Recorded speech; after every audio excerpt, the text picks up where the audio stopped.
नमस्कार दोस्तों, कैसे हो आप सब। दोस्तों, हम सभी जानते हैं कल एमपी ग्रुप 4 एग्ज़ाम का रिजल्ट आया है और रिजल्ट के संबंध में, एग्ज़ाम के संबंध में बहुत सारे प्रश्न आप सभी के मन में हैं जो कमेंट सेक्शन के माध्यम से आपने मुझसे पूछे हैं।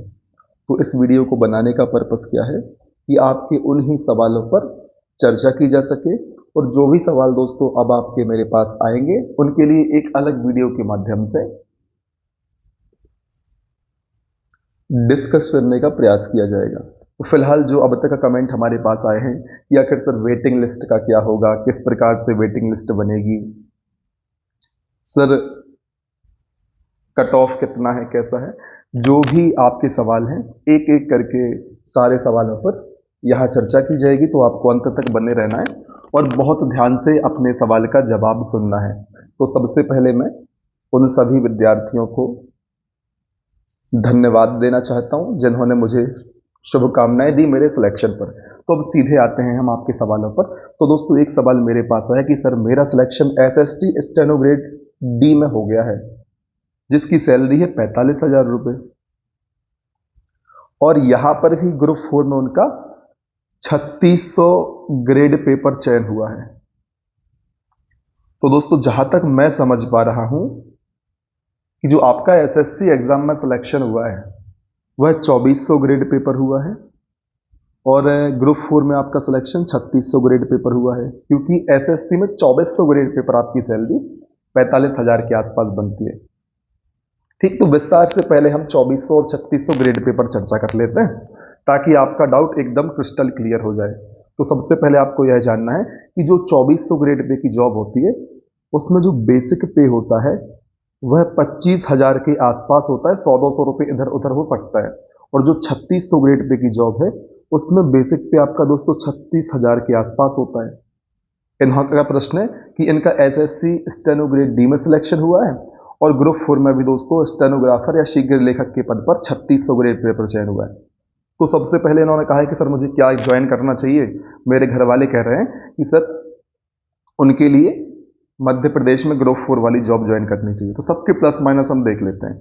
तो ग्रेड पे के आधार पर यदि बात करें तो दोस्तों इनका चयन 3600 ग्रेड पे पर हुआ है, तो ये ग्रेड पे भी ज्यादा है। और कहीं ना कहीं यदि पद के परिप्रेक्ष्य में बात करें तो एसएससी की तुलना में ग्रुप 4 का जो इनका पद है वह ज्यादा सीनियरिटी रखता होगा, क्योंकि यहां पर ज्यादा परिवर्तन है ग्रेड पे में। और कई बार दोस्तों 3600 ग्रेड पे लगने में व्यक्ति को यदि 2400 से 3600 का सफर वो तय करे तो 10 साल के आसपास का समय लग जाता है। तो सबसे पहले हम सैलरी स्ट्रक्चर की बात कर लेते हैं। हालांकि आपको एक बात और ध्यान रखनी है, जो मध्य प्रदेश गवर्नमेंट है और सेंट्रल गवर्नमेंट है वहां पर सेम ग्रेड पे में सैलरी का फर्क देखने को आता है। ऐसा क्यों होता है इसकी चर्चा भी हम कर लेते हैं। पहले हम अलग से चर्चा कर लेते हैं। मान लीजिए कोई व्यक्ति सेंट्रल गवर्नमेंट में 2400 ग्रेड पे की जॉब पर है और स्टेट गवर्नमेंट में भी 2400 ग्रेड पे की जॉब पर कार्यरत है, तो बेसिक पे दोस्तों लगभग बराबर होगा 25,100 के आसपास। 100-200 का फर्क हो सकता है, लेकिन फर्क कहां पर पड़ता है दोस्तों। जो डीए मिलता है, डियरनेस अलाउंस या महंगाई भत्ता, वह केंद्र सरकार एक स्टेप हमेशा आगे चलता है। जैसे वर्तमान में आप देखेंगे केंद्र सरकार के कर्मचारियों को 46% डीए मिल रहा है और मध्य प्रदेश सरकार के कर्मचारियों को 42% डीए मिल रहा है। तो जब दोस्तों आप बेसिक पे में डीए को और शामिल कर लेंगे तो जो केंद्र सरकार के कर्मचारी हैं उनको 2400 ग्रेड पे में कुल वेतन स्टार्टिंग लेवल पर कितना हो जाएगा, 36,500 के आसपास हो जाएगा।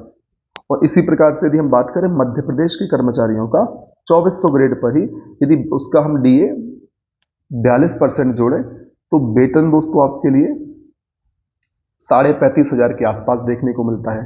तो दोस्तों ये तो हो गया बेसिक पे प्लस डीए। अब बात आती है HRA अर्थात होम रेंट अलाउंस की। तो दोस्तों मध्य प्रदेश सरकार जो है वहां पर छठवें वेतनमान के हिसाब से जो आपका बेसिक है उसका 3% HRA के रूप में दिया जाता है एमपी में। लेकिन सेंट्रल गवर्नमेंट में ऐसा नहीं है दोस्तों। जो सेंट्रल गवर्नमेंट में HRA है वो आपके बेसिक पे का एक्स, वाई और जेड सिटी के आधार पर दिया जाता है, जो कि दोस्तों 9%, 18% और 27% होता है। भारत की अधिकतर सिटी दोस्तों 18% में आती हैं। तो अब आप खुद सोचें कि जो आपका बेसिक पे है उसका 18% कितना होगा और उसका 3% कितना होगा। तो यदि हम मान के चलें कि अधिकतर सिटी मध्यम स्तर की सिटी हैं और 18% में आती हैं, यदि आप दिल्ली, चेन्नई, मुंबई जैसी सिटी में रहते हैं तो आपको 27% भी HRA मिल सकता है बेसिक का, और यदि आप छोटे टाउन में रहते हैं तो 9% मिलेगा। लेकिन दोस्तों सेंट्रल गवर्नमेंट के तीनों स्लैब मध्य प्रदेश गवर्नमेंट के 3% वाले स्लैब से बहुत ज़्यादा है, और अधिकतर सिटी 18% वाली हैं, तो अधिकतर विद्यार्थियों को 18% ही DA HRA मिलता है। तो हम फर्क जान रहे हैं कि सेंट्रल गवर्नमेंट में और state government specially Madhya Pradesh में सेम ग्रेड पेपर इतना फर्क देखने को क्यों मिलता है। तो दोस्तों जब आप 25,100 का 18% देखेंगे तो आपके लिए यहां पर 4500 के आसपास देखने को मिलेगा, और इसी प्रकार से जब आप 25,100 जो कि बेसिक पे है उसका 3% निकालेंगे तो आपके लिए यहां पर 750 रुपए के आसपास देखने को मिलेगा। इसके अलावा दोस्तों कुछ और अलाउंसेस होते हैं जो सेंट्रल गवर्नमेंट की सैलरी समान ग्रेड पेपर स्टेट गवर्नमेंट से ज्यादा कर देते हैं। जैसे ट्रैवलिंग अलाउंस मिल जाता है दोस्तों, DA ऑन TA मिल जाता है। तो ये कुछ अलाउंसेस होते हैं जो सेंट्रल गवर्नमेंट के कर्मचारियों की सैलरी सेम ग्रेड पेपर भी स्टेट गवर्नमेंट से ज्यादा कर देते हैं। जब आप इन सबको ही जोड़ेंगे तो भी आपको बहुत ज्यादा फर्क देखने को मिलेगा। हम यहां पर मेजर कर सकते हैं, यदि हम 2400 ग्रेड पेपर सेंट्रल गवर्नमेंट के कर्मचारी की सैलरी को यहां पर मेजर करने का प्रयास करें तो जो आप फर्क दिख रहा है आपको वो एकदम स्पष्ट हो जाएगा। और दोस्तों इसके अलावा एक दो अलाउंसेस और जोड़ेंगे तब आपकी सैलरी 45,000 के आसपास बन जाती है 2400 ग्रेड पे में, और दोस्तों यही 2800 ग्रेड पे में 50,000 के आसपास पहुंचती है। इसी प्रकार से दोस्तों आप स्टेट गवर्नमेंट में जब देखेंगे तो स्टेट गवर्नमेंट में फुल सैलरी आपके लिए स्टेट गवर्नमेंट में अलाउंसेस भी ज्यादा नहीं है, आपको बेसिक पे मिलेगा, आपको DA मिलेगा और ये थोड़ा बहुत HRA मिलेगा। HRA इतना कम क्यों है कि 6वें वेतनमान के हिसाब से बेसिक का 3% मिल रहा है। ठीक है, तो कुल सैलरी कितनी हो जाएगी 36,500 के आसपास, राउंड फिगर की मैं बात कर रहा हूं आपसे।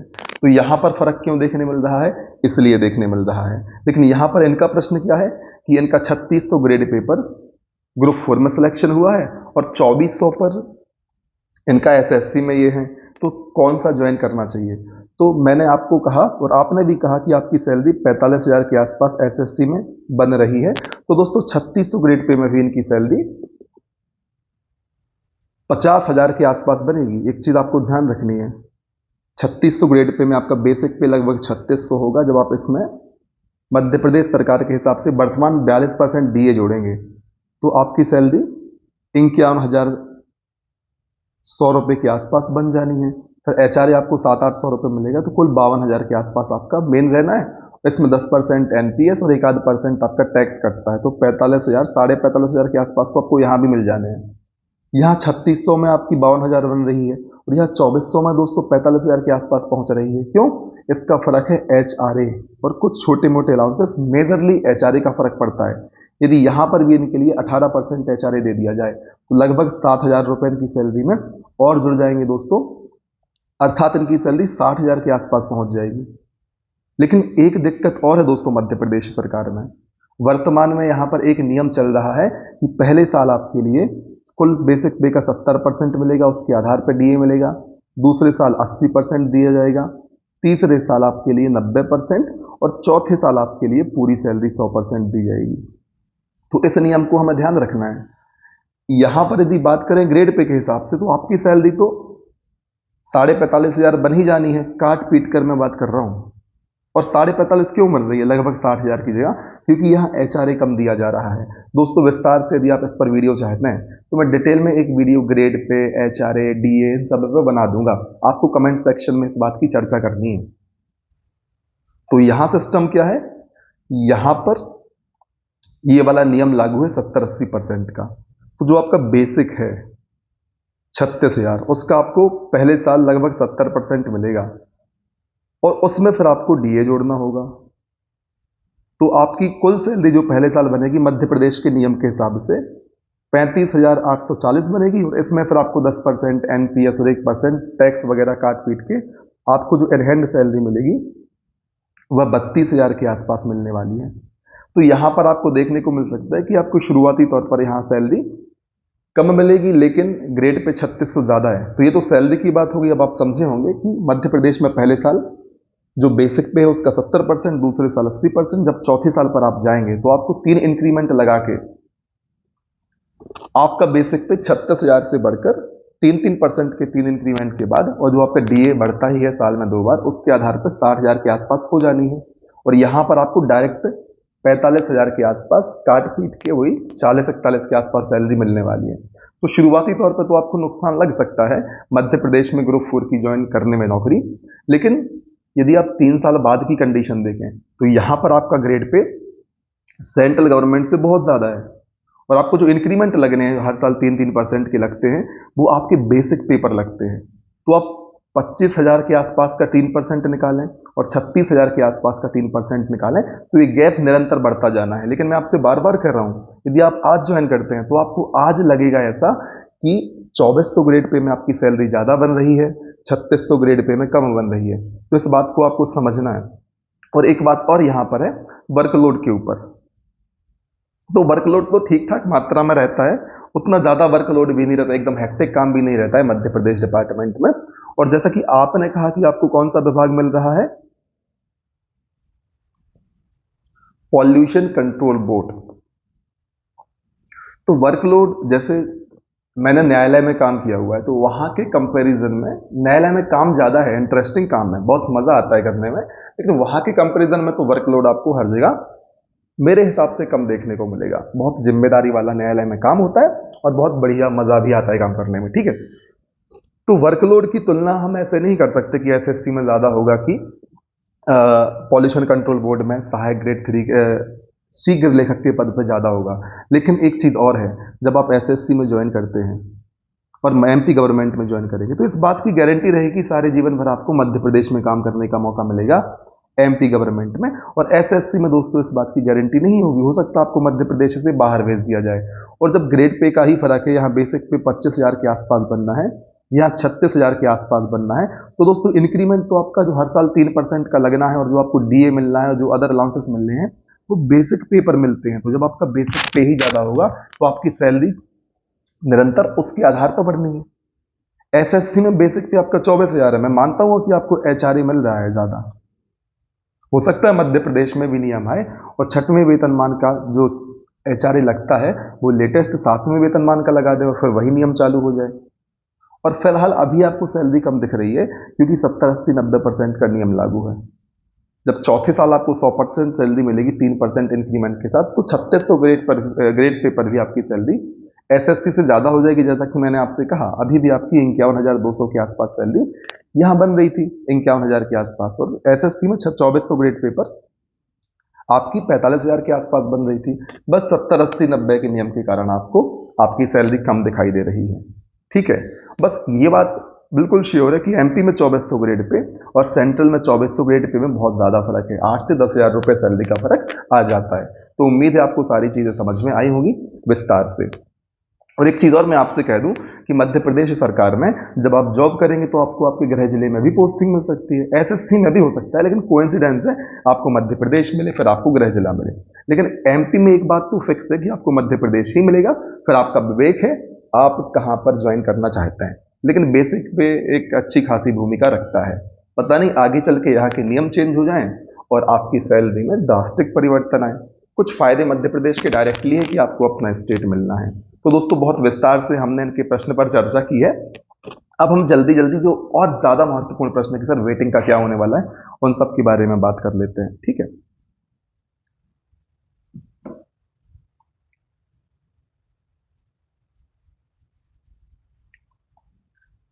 इसके अलावा एक प्रश्न यह है कि सर वेटिंग का क्या होने वाला है, सर मेरी 50 वेटिंग है, सर मेरी 13 वेटिंग है, सर मेरी 70 वेटिंग है, सर वेटिंग के बारे में बताएं कि वेटिंग कितनी क्लियर हो सकती है। तो दोस्तों मैं आपको एक एग्जांपल देता हूं। मान लीजिए 100 पद निकाले गए, ठीक, 100 पद निकाले गए, 100 में से 87 पदों पर लिस्ट जारी कर दी गई और 13% पदों को होल्ड पर रख दिया कि इनका रिजल्ट बाद में दिया जाएगा जब माननीय उच्च न्यायालय मध्य प्रदेश का अंतिम निर्णय आ जाता है रिजर्वेशन पर।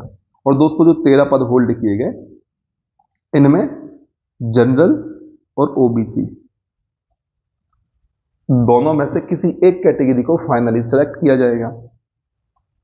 ये तो एक साधारण सी बात हो गई। ठीक, ये जो मैंने यहां पर 13% पद बताए हैं, यहां पर वेटिंग का फर्क जनरल और ओबीसी में से उसको पड़ेगा जिसके फेवर में माननीय हाईकोर्ट का निर्णय जाता है। ठीक है, तो अभी हम वेटिंग पे चर्चा कर लेते हैं। मान लीजिए कुल 87 पद थे। ठीक, पद तो ज्यादा थे लेकिन एग्जाम्पल दे रहा हूं। अब किसी व्यक्ति की वेटिंग 13 है, किसी व्यक्ति की वेटिंग 15 है, 50 है। आपको एक बात ध्यान रखनी है कि अभी एमपी पटवारी एग्जाम का रिजल्ट आया,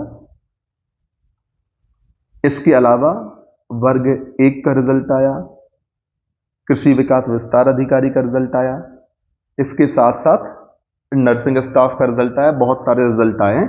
और मुख्य रूप से दोस्तों जो पटवारी का रिजल्ट आया, इसमें ग्रुप 2 सब ग्रुप 4 के अंतर्गत बहुत सारे पद एसएससी स्टेनोग्राफर और सीपीसीटी की क्वालिफिकेशन वाले थे। और दोस्तों पटवारी में भी 3 साल का समय दिया जाता है सीपीसीटी करने में। तो मेरा ऐसा अनुमान है कि वे सभी विद्यार्थी जिन्होंने ग्रुप 4 का एग्जाम दिया था उन्होंने पटवारी का एग्जाम भी दिया होगा, और कुछ ऐसे होंगे जिन्होंने वर्ग 1 का एग्जाम दिया होगा, कृषि विकास विस्तार अधिकारी, स्टाफ नर्स का भी, लेकिन मेजरली पटवारी की बात करते हैं दोस्तों। तो बहुत सारे विद्यार्थी ऐसे होंगे जिन्होंने पटवारी का एग्जाम दिया होगा और पटवारी में उन्होंने बढ़िया मार्क्स प्राप्त किए तो ग्रुप 4 में भी उनका चयन हुआ ही होगा। उन्होंने यहां पर भी बढ़िया परफॉर्मेंस दी होगी, स्वाभाविक सी बात है। ठीक, और ग्रुप 4 में दोस्तों जो अधिकतर पोस्टें हैं वह 1900 ग्रेड पे की है, और पटवारी की पोस्ट अपने आप में 2100 ग्रेड पे की है, और गृह जिले के आसपास पोस्टिंग मिल जाती है, और विद्यार्थियों को ऐसा लगता है कि ज्यादा सुविधाजनक है। ठीक है, बाकी विद्यार्थी के ऊपर डिपेंड करता है कौन सी पोस्ट उसे ज्यादा पसंद आती है। ठीक, तो एक तो ये बात हो गई, और कुछ बड़े पद भी थे ग्रुप 4 के एग्जाम में, तो पटवारी के एग्जाम में, ग्रुप 2 सब ग्रुप 4 के एग्जाम में। तो यहां पर मैं आपसे कहूंगा कि वेटिंग क्लियर होने के संभावना बहुत ज्यादा है, मतलब बहुत लंबी वेटिंग क्लियर हो सकती है। कुछ लोग ऐसे होते हैं कि उनको वर्दी का ही चार्म है, तो ये पुलिस कांस्टेबल का रिजल्ट आएगा तो उनके लिए पुलिस कांस्टेबल ही बनना होगा, सबके अपने अपने सपने होते हैं, तो वहां पर भी कुछ वेटिंग क्लियर हो सकती है। तो मुझे ऐसा लगता है कि कुल 3000 के आसपास पद थे ओवरऑल, तो उन सभी पदों में अब वेटिंग का कॉन्सेप्ट कैसे होता है। मान लो किसी की 13 वेटिंग है, इसका मतलब ये है कि उस विद्यार्थी से आगे मान लीजिए एक पद ए है, अब किसी व्यक्ति की 13 वेटिंग है, तो 13 वेटिंग का मतलब हुआ कि 1 2 3 4 5 6 7 8 9 10 11 12 लोग उस व्यक्ति से आगे हैं उस पद को प्राप्त करने के लिए। और दोस्तों इन 12 व्यक्तियों की भी दूसरे पदों पर अलग अलग वेटिंग होगी। तो जब 12 लोग एक पद को छोड़ेंगे तब 13वें स्थान पर आपका नंबर लगने वाला है। अब 12 लोग पद को क्यों छोड़ेंगे, मान लो ए प्रकार के 50 पद हैं, 50 के 50 भरे हैं, फिर भी आपकी 13 वेटिंग है, तो इसका मतलब यह हुआ कि जो जिनको 50 पद मिले हैं उन 50 में से यदि 13 व्यक्ति वो पद छोड़ते हैं तब आपका नंबर आने वाला है, या फिर 13 भी नहीं छोड़ते, यहां 7 व्यक्तियों ने पद छोड़ा और जो वेटिंग लिस्ट में 12 और थे उनमें से भी 6 व्यक्तियों ने छोड़ दिया, तो आपका ऑटोमेटिकली नंबर आ जाना है, 5 व्यक्तियों ने छोड़ दिया। उम्मीद है इतनी चीज आपको एकदम क्रिस्टल क्लियर होगी। तो इतने सारे विद्यार्थी पद क्यों छोड़ेंगे जब बेरोजगारी का आलम इस प्रकार से फैला हुआ है, तब ही छोड़ेंगे जब उनके लिए इस पद से, पद ए से बढ़िया पद मिल रहा होगा। तो दोस्तों इससे बढ़िया बढ़िया पद आपके लिए एमपी पटवारी के एग्जाम में देखने को मिले। ग्रुप 4 में कुछ ही ऐसे पद थे जिनका ग्रेड पे पटवारी से ज्यादा था, लगभग अधिकतर पद 1900 ग्रेड पे पर ही थे। तो पटवारी के एग्जाम में जो पद थे कहीं ना कहीं ग्रुप 4 एग्जाम के पद में ग्रेड पे के स्तर पर ज्यादा थे। पटवारी का ग्रेड पे 2100 था, एडीईओ का ग्रेड पे 2400 है, इसके अलावा सहायक प्रबंधक उद्योग का दोस्तों ग्रेड पे 2800 था। इस प्रकार से 2800, 2400, 2100 इस ग्रेड पे के बहुत सारे पद पटवारी के एग्जाम में निकाले गए थे। और दोस्तों क्वालिफिकेशन लगभग सेम है, सिलेबस भी लगभग सेम था, तो ऐसा माना जा सकता है जो ग्रुप 4 के विद्यार्थी है उनमें से बहुत सारे विद्यार्थियों का चयन पटवारी में भी हुआ होगा, या ऐसे बहुत सारे विद्यार्थी जिनका पटवारी में चयन हुआ था उनकी तैयारी अच्छी थी तो ग्रुप 4 में भी उन्होंने सिलेक्शन सुनिश्चित किया होगा।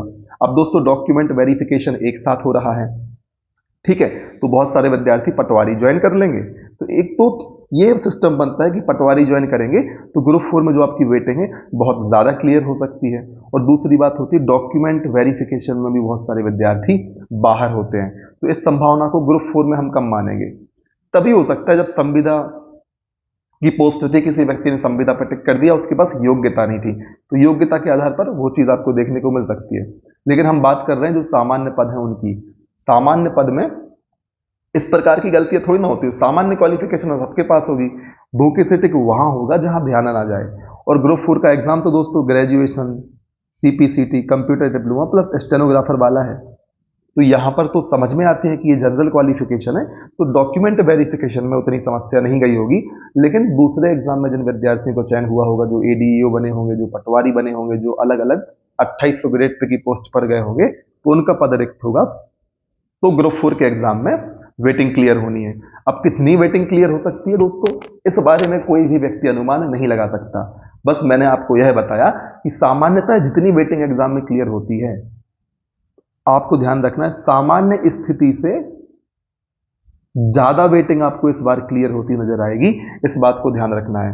मान के चलिए पहले यदि 10 वेटिंग क्लियर होती थी, तो इस बार 30 वेटिंग क्लियर होगी, 3 गुनी वेटिंग क्लियर होगी, क्योंकि पटवारी में दोस्तों 9000 पद थे और ग्रुप 4 में दोस्तों कितने पद थे, 3000 पद थे।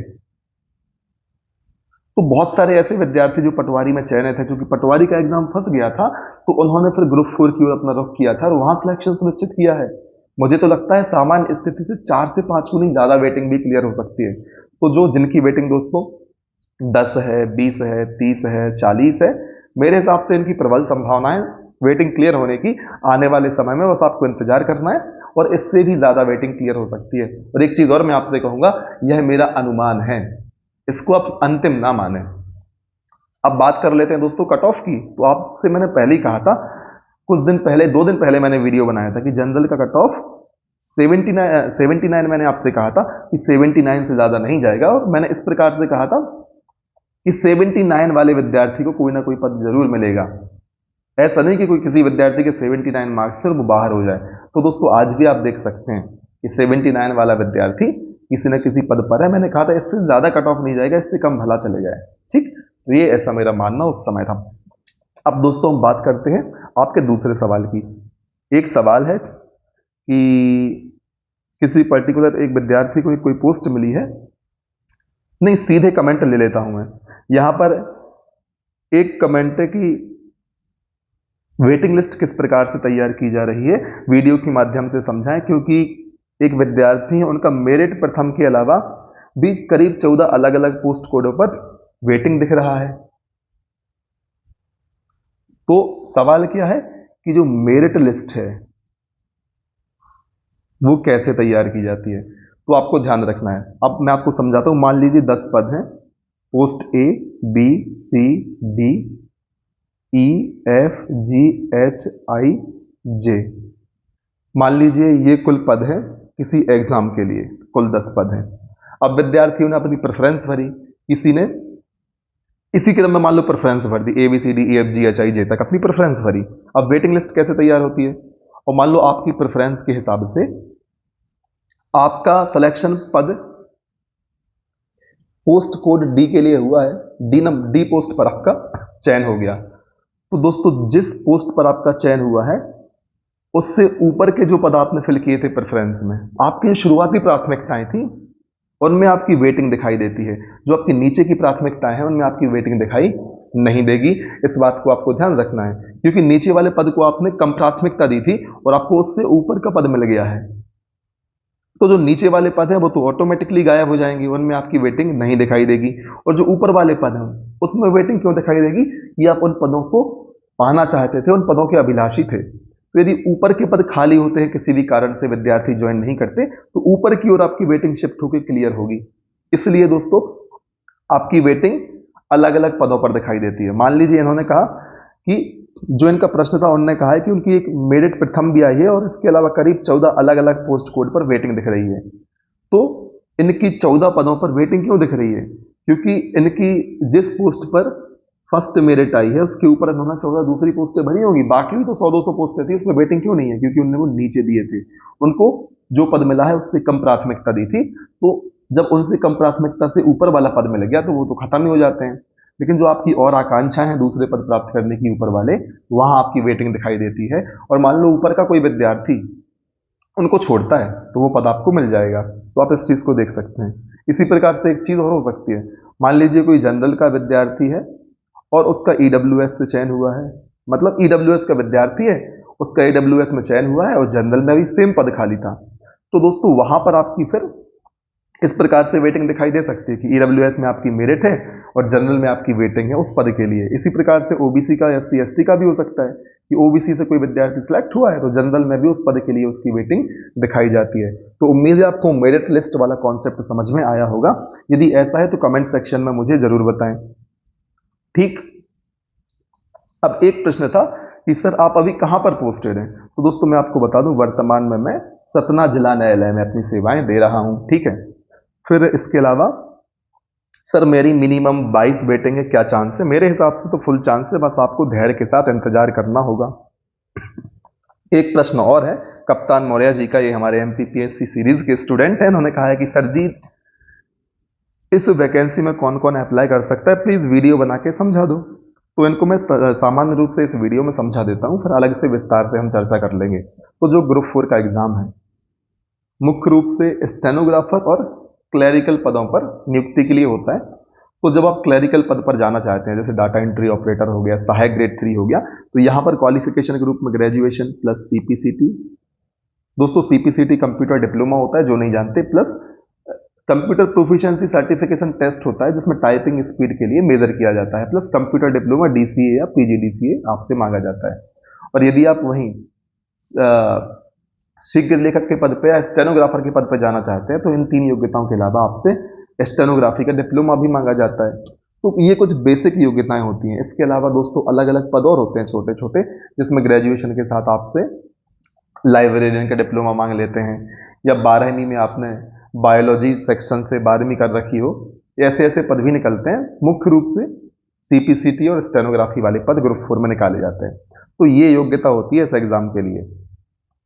अब इसमें लिखा है एक प्रश्न, बहुत महत्वपूर्ण प्रश्न है। एक प्रश्न है कि सर मेरा ARI में सिलेक्शन हुआ है और सीपीसीटी कंपलसरी है क्या? जिन भी विद्यार्थी का सिलेक्शन हुआ है उनके पास सीपीसीटी नहीं है और डीसीए का डिप्लोमा है। तो दोस्तों ये प्रश्न मेरे पास जब एग्जाम हुआ था उस समय आया था, तब मैंने क्लियर किया था। उसमें लिखा हुआ है योग्यता में आपके पास कंप्यूटर प्रचालन की दक्षता होनी चाहिए। तो प्रथम दृष्टया तो मुझे भी यह लगा था कंप्यूटर प्रचालन की दक्षता मतलब आपको कंप्यूटर की सामान्य समझ होनी चाहिए, आपने कंप्यूटर चलाते आना चाहिए।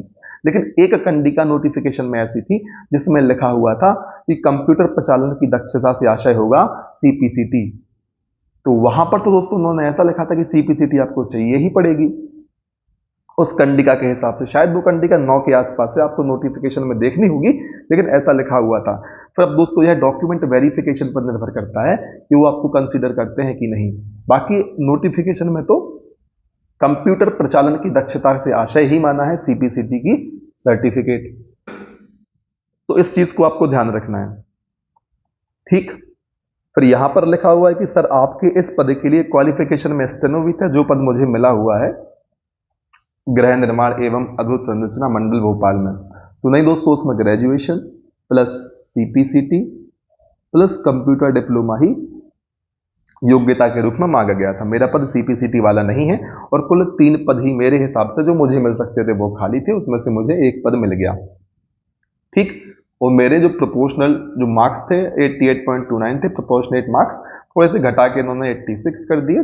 तो थोड़ी सी निराशा वाली बात, खैर जो पद चाहिए था मुझे वो मिला है, तो यह निराशा वाली कोई बात ही नहीं आती, कोई दिक्कत नहीं है, मेरी पहली प्रेफरेंस ही मुझे मिल गई। इसके अलावा एक प्रश्न है, सर मेरे पास कोडिंग क्लर्क में एक्सपीरियंस नहीं है, अब क्या करूं? अब कोडिंग क्लर्क में दोस्तों एक विद्यार्थी पास एक्सपीरियंस नहीं, और आपने देखा होगा अभी पटवारी में क्या चल रहा है कि संविदा पर बहुत सारे विद्यार्थियों ने बिना 5 साल के वर्क एक्सपीरियंस के फॉर्म फिल कर दिया, तो उनको डॉक्यूमेंट वेरिफिकेशन में समस्या आ रही है। तो कोडिंग क्लर्क वाले उन विद्यार्थियों को जिनके पास इस पे मतलब एक्सपीरियंस नहीं है, तो डॉक्यूमेंट वेरिफिकेशन के समय समस्या आ सकती है, इस चीज को आपको ध्यान रखना है। एक प्रश्न है सर साइंस हिंदी इंग्लिश की कोई पुस्तक बता दे, मेरे 60 नंबर आए हैं। तो दोस्तों इसकी चर्चा अलग से हम विस्तार से करेंगे वीडियो के माध्यम से। आप कमेंट कर दिएगा, मैं आपके लिए जरूर इस टॉपिक के लिए वीडियो बना दूंगा, ठीक है। अब एक प्रश्न, ग्रुप 4 2023 के एग्जाम का पेपर कहीं से मिल सकता है क्या? तो आपको साइट पर देखने को मिल जाएगा एग्जाम पेपर। यदि मुझे समय मिलता है तो मैं भी आपको टेलीग्राम चैनल पर शेयर कर दूंगा, अदरवाइज आप ESV की साइट पर जाके खुद से उस पेपर को डाउनलोड कर सकते हैं। अब एक प्रश्न है, भाई साहब कोर्ट की जॉब प्रोफाइल ज्यादा हेक्टिक है का? उन्होंने कहा है कि जिस प्रकार से आप जिला न्यायालय में नौकरी करते हैं, जॉब करते हैं, वहां पर जो वर्कलोड है या जो जॉब प्रोफाइल है ज्यादा हेक्टिक है क्या? दोस्तों ऐसा नहीं है, सब जॉब के अपने प्लस माइनस होते हैं। तो कोर्ट में आपको जुडिशरी के साथ काम करने का मौका मिलता है, बहुत सारी नई नई चीजें सीखने को मिलती हैं, बहुत डाइवर्सिफाई काम होता है, बहुत सारे प्रकार के काम आपको करने होते हैं। आप अलग अलग समय पर अलग अलग सेक्शन को संभालते हैं, तो आपके लिए बहुत डायनेमिक रेंज ऑफ वर्क वहां पर देखने को मिलती है। बहुत सारे काम होते हैं, आप DW भी होते हैं, आपको ऑफिस भी मैनेज कर सकते हैं, आपके लिए फाइलिंग सेक्शन में भेज सकते हैं, आपको तलवाना में भेज सकते हैं, आपको प्रतिलिपि में नियुक्त कर सकते हैं, आपकी रिकॉर्ड रूम में ड्यूटी लग सकती है। तो बहुत सारे काम आपको कोर्ट में देखने को मिलते हैं। तो जो व्यक्ति रोमांचक मिजाज रखते हैं कि अलग अलग चीजों को सीखना है, तो कोर्ट की जॉब बहुत बढ़िया होती है और बहुत ज्यादा रिस्पेक्टफुल जॉब होती है। सोसाइटी में एक उसका बढ़िया स्टेटस होता है और ओवरऑल बढ़िया जॉब होती है, मेरा ऐसा मानना है। फिर अलग से हम विस्तार से चर्चा कर लेंगे। हाँ, वर्कलोड थोड़ा ज्यादा होता है कोर्ट में, क्योंकि जिम्मेदारियां आपकी ज्यादा होती हैं, आप न्यायपालिका का हिस्सा है, तो आपको मजा आता है काम करने में। ऐसा हेक्टिक कोई काम नहीं होता। हाँ, वर्कलोड ज्यादा होता है बाकी विभाग की तुलना में, इतना कह सकते हैं, लेकिन बहुत बढ़िया भी सिस्टम रहता है कोर्ट में, आपको अच्छा फील होता है जब आप कोर्ट में काम करते हैं, ठीक। तो आप ऐसा मान सकते हैं। सर 23 वेटिंग क्लियर हो जाएगी? बिल्कुल, मेरे हिसाब से तो क्लियर होनी चाहिए। अब एक बात और मैंने करनी थी कि जो जनरल और OBC की वेटिंग है, हाँ उस पे तो टॉपिक ही स्किप हो गया। मैंने कहा 87% और 13% जो पद हैं उनमें विभाजन हुआ है। तो मान लीजिए कुल पद थे 100, 87 का रिजल्ट आया और 13 होल्ड में है। अब 13 होल्ड में है तो ये 13 किसी को भी मिल सकते हैं, जनरल को मिल सकते हैं, OBC को मिल सकते हैं, जिसके फेवर में रिजल्ट गया। तो एक चीज आपको ध्यान रखनी है, अभी जो रिजल्ट तैयार हुआ है वो 87% पर हुआ है। अब मान लो कोई जनरल का विद्यार्थी है, उसकी वेटिंग 15 है या उसकी वेटिंग चलिए 10 है, ठीक, और कोई OBC का विद्यार्थी है, उसकी वेटिंग भी 10 है या 11 है, कुछ भी मान के चल सकते हैं। तो इनकी वेटिंग का क्या होगा? इनकी वेटिंग आपको एक चीज ध्यान रखनी है, रिजल्ट बना है 87% पर, और 87% के बाद जो 13% के विद्यार्थी हैं, 87% पर 87 पद भर गए। मान लो कुल 100 पद थे, 87 पद भर गए। अब जो उसके बाद नंबर आया वो 13 विद्यार्थी और है, वो 13% में है। लेकिन जो 87 पद है जिस पर अभी रिजल्ट आया है, उसमें उनकी वेटिंग कितनी आएगी? 13 वेटिंग आएगी। जो पहले नंबर का विद्यार्थी होगा इस 13% में, उसकी सिंगल वेटिंग होगी। जो दूसरे नंबर का होगा उसकी डबल दूसरी वेटिंग होगी। 3 वेटिंग तीसरे नंबर की, इस प्रकार से 13वें नंबर की 13 वेटिंग होगी इन 87% में। लेकिन ये बच्चे इस 13% में शामिल होंगे, ये बात आपको समझ में आ गई होगी। अब दोस्तों जब 13% का रिजल्ट आएगा, जिसके भी फेवर में जाएगा, उसकी एक अलग अलग वेटिंग लिस्ट तैयार होगी और ये वाले 13 बच्चे इसमें शामिल नहीं होंगे। यदि किसी विद्यार्थी की 87% में वेटिंग 20 है, तो आप ये मान के चल सकते हैं कि जनरल और OBC की बात चल रही है। यदि किसी विद्यार्थी की वेटिंग 20 है, तो इन 13 पदों को मिला लें यदि हम, तो 13 तो यहीं से क्लियर हो गई, और मान लो उसकी फेवर में वो 13% का निर्णय आता है उस कैटेगरी के फेवर में, तो उसकी वेटिंग कितनी बचेगी? उसकी वेटिंग बचेगी सिर्फ 7। और वेटिंग कैसे क्लियर होनी है इसकी बात हमने कर ली, बस मैंने आपको यहां पर फर्क बताया 87% और 13% में वेटिंग क्लियर होने का कॉन्सेप्ट क्या है। उम्मीद है यह चीज आपको एकदम स्पष्ट रूप से समझ में आई होगी, और मुझे लगता है कि लगभग सारे डाउट मैंने आपके क्लियर कर दिए हैं। वेटिंग कितनी क्लियर हो सकती है, मैंने आपको सारी चीजें बताई। वेटिंग हर बार की तुलना में बहुत ज्यादा क्लियर होने के चांसेस हैं। बहुत सारे प्रश्न ऐसे भी है कि सर तैयारी कैसे करूं, स्ट्रेटेजी बताइए, बुक लिस्ट क्या होनी चाहिए, आपने कैसी तैयारी करी। एक प्रश्न आया तो सर इतने नंबर कैसे आते हैं, उस पर एक बड़ा वीडियो लाने का कष्ट करें, तो इसकी चर्चा भी हमें अलग से कर लेनी है। आपने बड़े वीडियो की बात करी है तो 2-4 मिनट में क्या ही हम इस पर चर्चा कर लेंगे। भाई आपका मोबाइल नंबर बताएं, तो मोबाइल नंबर तो बताना थोड़ा चुनौतीपूर्ण कार्य हो जाएगा यूट्यूब पर। आप यहां पर अपना कमेंट कर सकते हैं मुझे, यदि आप स्पष्ट रूप से कमेंट करते हैं तो बाकी सारी चीजें फिर देखी जाएंगी। आपकी कमेंट का जवाब या तो वीडियो के माध्यम से दिया जाएगा, वीडियो के माध्यम से ही मैं अक्सर जवाब देता हूं। तो आप मुझे बताएं आपका प्रश्न क्या है, फिर उस पर हम चर्चा करते हैं। जरूर आप अपने प्रश्न का जवाब दें, ठीक। और बाकी जितने विद्यार्थियों ने मुझे शुभकामनाएं भेजी उनका बहुत बहुत धन्यवाद, और मेरी ओर से भी जो विद्यार्थी अंतिम चयन सूची में शामिल हैं उनको ढेर सारी बधाई। और जिन विद्यार्थियों की वेटिंग भी है उनको भी निराश नहीं होना है, बिल्कुल वेटिंग क्लियर होने की प्रबल संभावना है। और सामान्य रूप से जितनी वेटिंग क्लियर होती है उससे 4 से 5 गुना वेटिंग इस बार क्लियर हो सकती है, और नई नई पोस्टें फिर से आने वाली हैं जिनकी बहुत ज्यादा वेटिंग है। तो निश्चिंत रहना है, परेशान नहीं होना है, बने रहना है, लगातार मेहनत करना है तैयारी में, ठीक है। जय हिंद, वंदे मातरम।